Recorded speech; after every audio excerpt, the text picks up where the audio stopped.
Southeast Michigan market report for the first quarter of 2017. And looking at our numbers for the first quarter, we were probably right in what we thought the market would be, but we were probably wrong for most of the reasons. We thought that the market would be a little bit slower, and it was. We thought it would be slower because inventories would be starting to rise. The market would start to settle back to where we thought it would normally be. Because as you recall, for the last 6 years, 7 years, housing has outpaced the rest of the economy. Housing doesn't do that. Housing usually follows the economy. So we're expecting it to settle. It has settled a little bit in terms of sales, but the reason it's settled is not because demand has pulled back. And that's really at most every price range, that there just aren't enough homes for people to buy. So particularly in the under $250,000 price range, the inventory shortages are the most. They're about a 40% reduction in homes available for sale this year compared to the same time last year.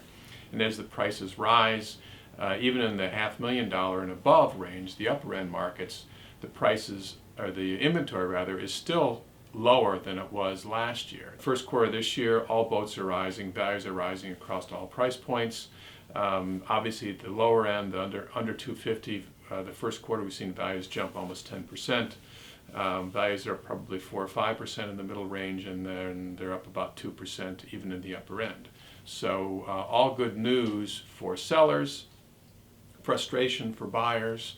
And one of the things to keep in mind from the buy side is you wonder if you're trying to buy a home and you see there's a lot of activity, how should you react to that? And just to give you some statistics to where things are going, in general, most homes are selling within the first 30 days that they've been on the market. In fact, for the under 250, 31% of the sales are homes that have been on the market less than 10 days, and 60% less than 30 days. And also keep in mind, regardless of price range, the homes that are selling within 10 days, those homes are selling anywhere from 100% to, for under 250, to 99% of asking price, even in the upper end ranges. From the selling side of things, you need to understand that not every market is the same.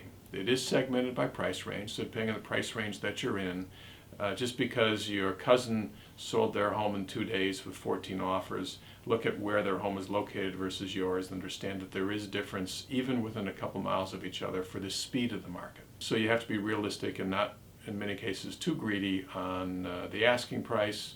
And also from a seller standpoint, if you have multiple offers, try to get a backup offer, because we've noticed that the fall-through rate of transactions still remains unusually high, probably for a lot of reasons.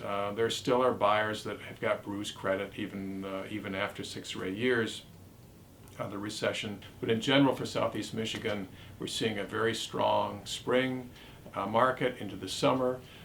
Sales are a little bit behind, but they're only behind because of the lack of inventory, not the lack of demand. And most of that behind is the under 250 price range. And the over 250 sales are actually a little bit up over last year because inventory is a little more plentiful there.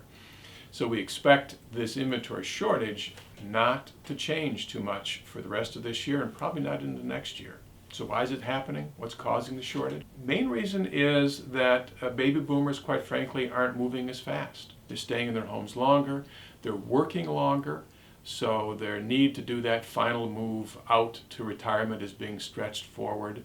There isn't enough new construction being built. We're still down 30% in Southeast Michigan. So we're just not getting new inventory, and people just aren't moving fast enough like they used to create that new inventory. Over time, that shortage will go away, but it'll take some time. It's not an instant fix for it. Buyers will have an opportunity to buy a great house at prices still about the same as 2005. So prices are not crazy, they just moved up quite a bit.